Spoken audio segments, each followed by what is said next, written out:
నమస్తే, welcome to I dream inside politics with కవిత.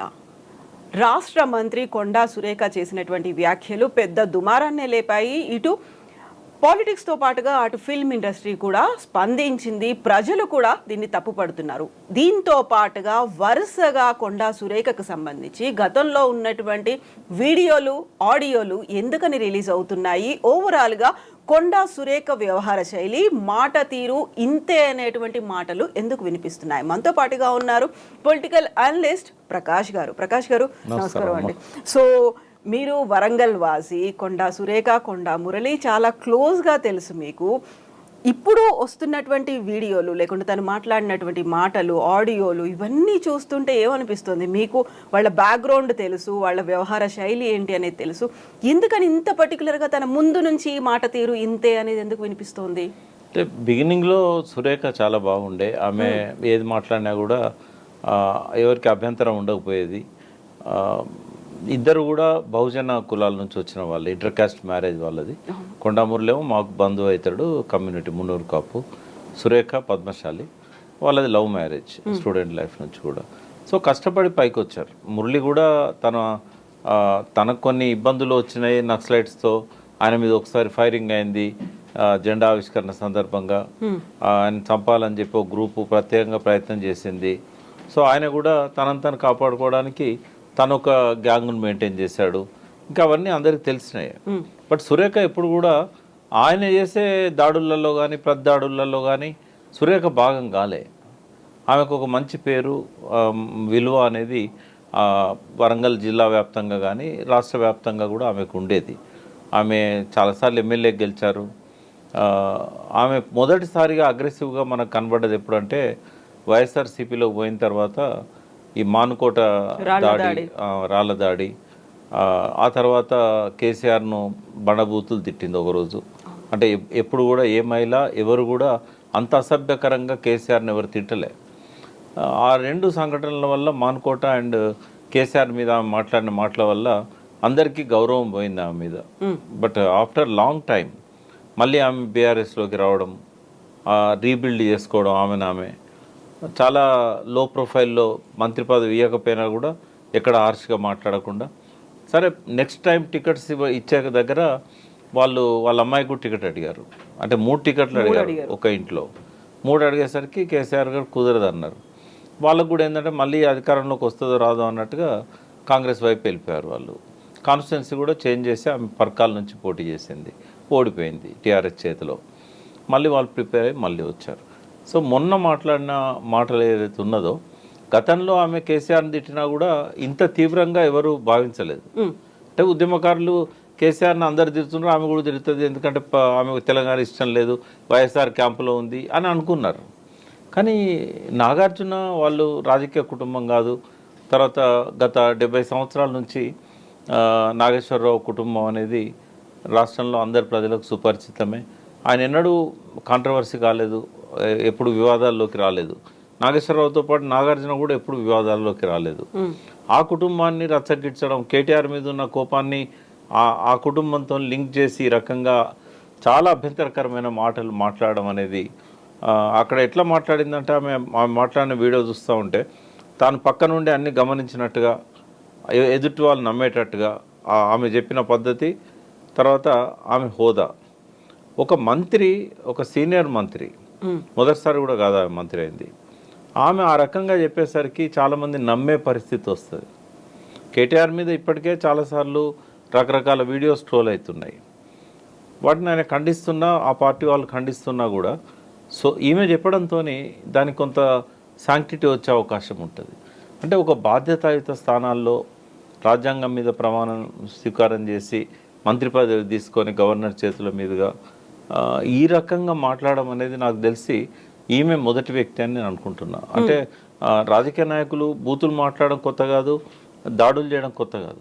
కానీ ఒక మహిళా మంత్రి ఇంకొక మహిళ గురించి, ఒక రాజకీయ నాయకుడిని భ్రష్టు పట్టించడానికి ఇంత నీచమైన ఆరోపణలు చేసి, ఒక ఇద్దరు సినీ రంగంలో ఉన్న ప్రముఖ మహిళల మీద నిరాధారమైన ఆరోపణలను నమ్మేటట్టుగా చెప్పడం అనేది ఏదైతుందో అది మనసును గాయపరిచింది. నేనైతే నిన్న కూడా ఒక ఛానల్లో చెప్పాను, ఆమె మీద చాలా గౌరవం ఉండేది, ఇప్పుడు పూర్తిగా పోయింది. ఇంకా ఆమెనైతే నేను బర్తరఫ్ చేయాలనే కోరాను రేవంత్ రెడ్డి గారిని. ఎందుకంటే ఒక పనిష్మెంట్ ఉండాలి. ఆమె మాటల్ని వెనక్కి తీసుకుంటున్నా అన్నది. మాటల్ని వెనక్కి తీసుకోగలుగుతారా? రాసిన కాగితాన్ని చింపేయగలుగుతారు, పుస్తకాన్ని చింపేయగలుగుతారు, మెయిల్ని డిలీట్ చేయగలుగుతారు, మెసేజ్ని డిలీట్ చేయగలుగుతారు, మాటల్ని డిలీట్ చేయగలుగుతారా? బేషరతుగా వెనక్కి తీసుకుంటున్నాను అన్నారు. షరతే ఉంటుంది అందులో. అది కాదు అసలు. ఆ మాటలు ఆ ఇద్దరి హృదయాలను ఎంత గాయపరిచినాయి. ఆ ఇద్దరు హీరోయిన్స్.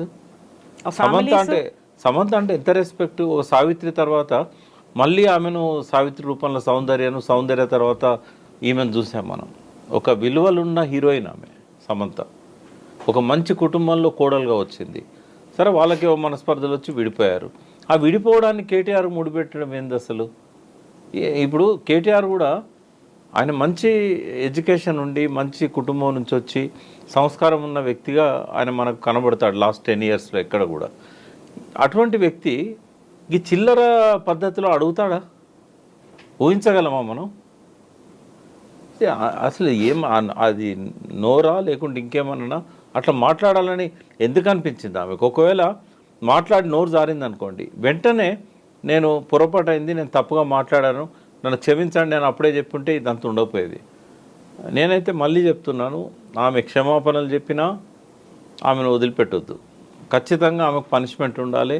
బర్తరఫే దానికి. ఒక బహుజన బిడ్డ అయినా కూడా నేను బహుజనుల కోసమే ఎక్కువగా వర్క్ చేసేవాడిని, నేనే ఓర్చుకోలేకపోతున్నా. ఇప్పుడు ఇంకో సరికొత్త వాదన, బీసీ మహిళ తన మీద ఇంకా ఎక్కువగా అటాక్ చేయకండి, వదిలేయండి అనేటువంటి వాదన ఎందుకు తీసుకొస్తున్నారు? బీసీ మహిళ అయితే మాట్లాడొచ్చా? ఇక్కడ బీసీ అనే కార్డే వాడొద్దు. ఇంకోటి తెలుసా, ఈ మాటలు ఎప్పుడు అన్నంటే అగ్రకులాల మహిళలు అన్నారంటే అర్థం చేసుకోవచ్చు, ఆ కల్చర్ వేరు. బీసీ మహిళలలో కల్చర్ ఉండదు.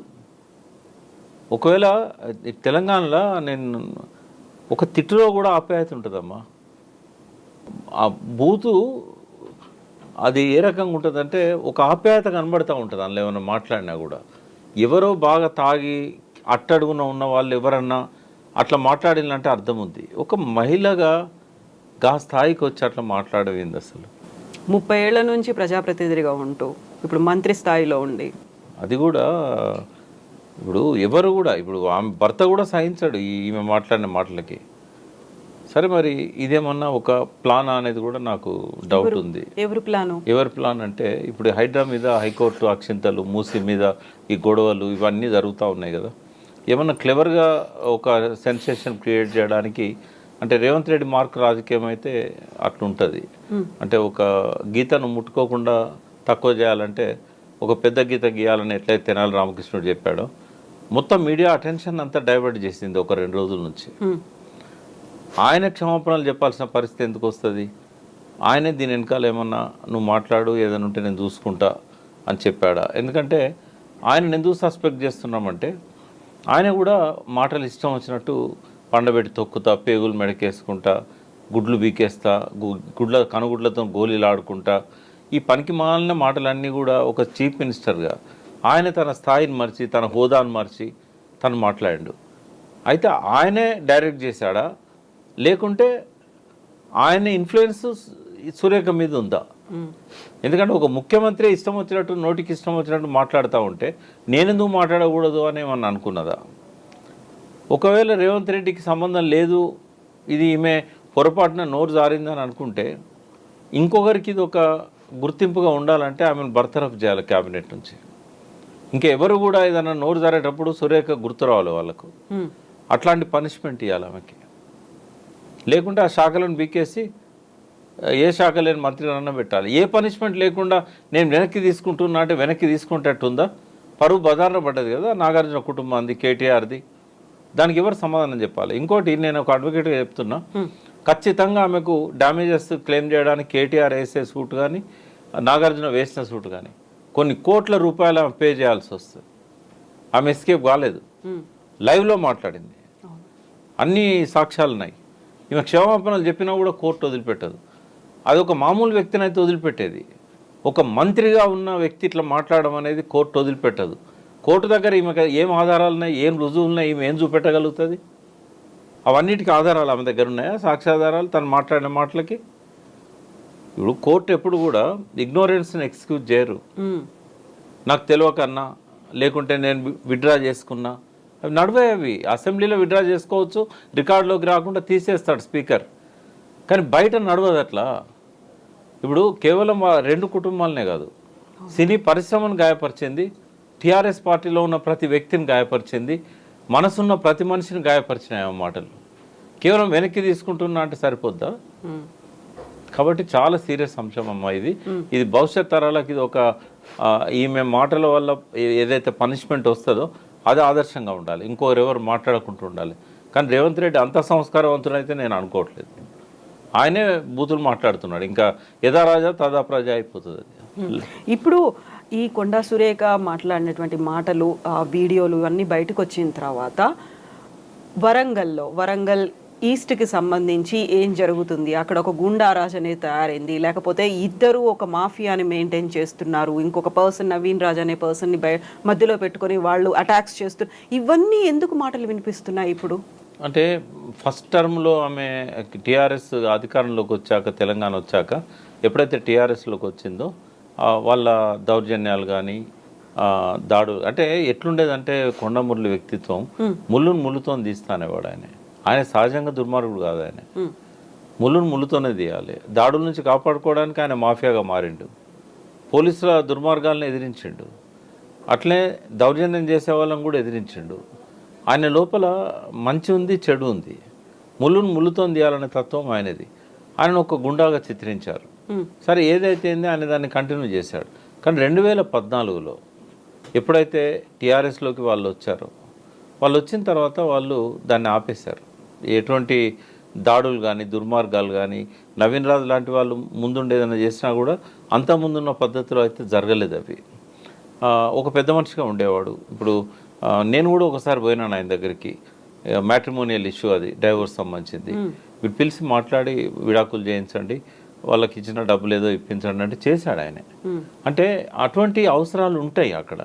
బట్ దాన్ని బట్టి ఆయన, నాకు తెలిసి లాస్ట్ 10 yearsలో ఎక్కడ కూడా మాఫియా పని ఆయన చేయలేదు. సురేఖ కూడా, వాళ్ళ అమ్మాయి కూడా ఎంతో సంస్కారవంతులుగానే వాళ్ళు ఈ పాలిటిక్స్లో ఉన్నారు. వాళ్ళ అమ్మాయికి టికెట్ అడిగినా ఇవ్వకపోయినా, ఆయన కాంగ్రెస్లోకి పోయినా తర్వాత కూడా దౌర్జన్యాలు చేయలేదు.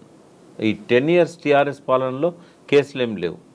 ఇప్పుడు కాంగ్రెస్లోకి వచ్చిన తర్వాత మళ్ళీ ఏమైనా మొదలు పెట్టాడో నాకైతే తెలియదు. బట్ అది కంటిన్యూ చేయడాన్ని నేను అనుకుంటున్నా. ఎందుకంటే ఆయనకు ఇప్పుడు అవసరం కూడా లేదు. ఆయనను ఎవరైతే చంపాలనుకున్నారో వాళ్ళు ఎవరు లేరు ఇప్పుడు.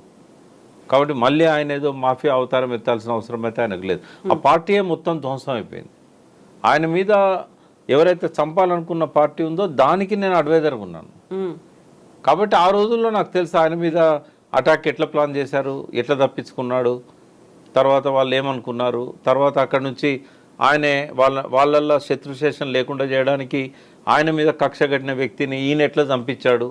స్టేషన్ గన్పూర్ దగ్గర ఒక కల్వర్ట్ రిపేర్లో ఉన్న కాడ జీబ్లో పోతుంటే అక్కడ ఆపేసి చంపేశారు ప్రతాప్ రెడ్డి. ఈ వాజ్ ద లాస్ట్ పర్సన్ ఆయన మీద కక్ష కట్టిన వ్యక్తి, వాళ్ళ ఊరతనే. అయితే ఇవన్నీ తెలుసు, బట్ ఇప్పుడు అవసరం లేదు మురళికి. మురళి గత 10 ఏళ్ల నుంచి ఎట్లా ఒక సిన్సియర్గా హానెస్ట్గా ఉన్నాడో, పెద్ద మనిషిగా ఉన్నాడో కులంలో, అట్లాగే ఉంటే సరిపోతుంది. సురేఖది అనేది అన్ఫార్చునేట్, ఇట్స్ అన్ యాక్సిడెంటల్. ఆమె ఇంటెన్షన్ కన్నా యాక్సిడెంటల్ కన్నా పనిష్మెంట్ అయితే ఉండాలనేది నేను కోరుకుంటున్నా. ఆ కుటుంబానికి దగ్గరున్నా, ఆ పట్ల గౌరవం ఉన్నా కూడా ఇటువంటి భవిష్యత్తులో ఎవరు మాట్లాడొద్దు అనుకుంటే she is deserved for punishment. Exactly. ఇప్పుడు ఈ మధ్య కాలంలో వినిపిస్తుంది అంతా మహిళల మీద అటాక్స్ అనేవి. ఇప్పుడు రాజకీయాల్లో ఉన్నా లేకపోయినా ఇంట్లో ఉన్న వాళ్ళ మీద కూడా అటాక్లు అనేవి ఇలా జరగడం అనేది సోషల్ మీడియా యుగం వచ్చిన తర్వాత ఇంకా పెరిగినట్టు అనిపిస్తుంది. ఏం జరగాలంటారు? మంచిది కాదమ్మా అది. స్త్రీలను గౌరవించే దేశం అని చెప్తాము.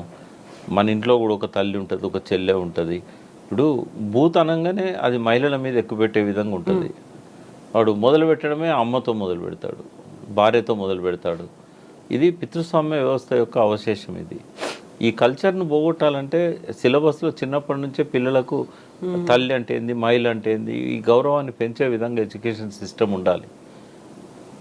ఇప్పటికీ ఆ చదువురాని తరం ఒకటి ఇంకా ఉంది.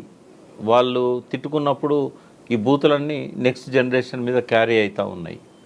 దీనికి ఒక సాంస్కృతిక పరంగా ఒక కాన్స్టెంట్ ఎఫర్ట్ లేకపోతే ఇవి నెక్స్ట్ జనరేషన్ కూడా క్యారీ అవుతాయి. కాకపోతే వాళ్ళు తెలుగులో బూతులో తిట్టుకున్నారు, ముందు మాండలికంలో తిట్టుకున్నారు, తర్వాత తెలుగులో తిట్టుకున్నారు, ఇప్పుడు ఇంగ్లీష్లో తిట్టుకుంటున్నారు.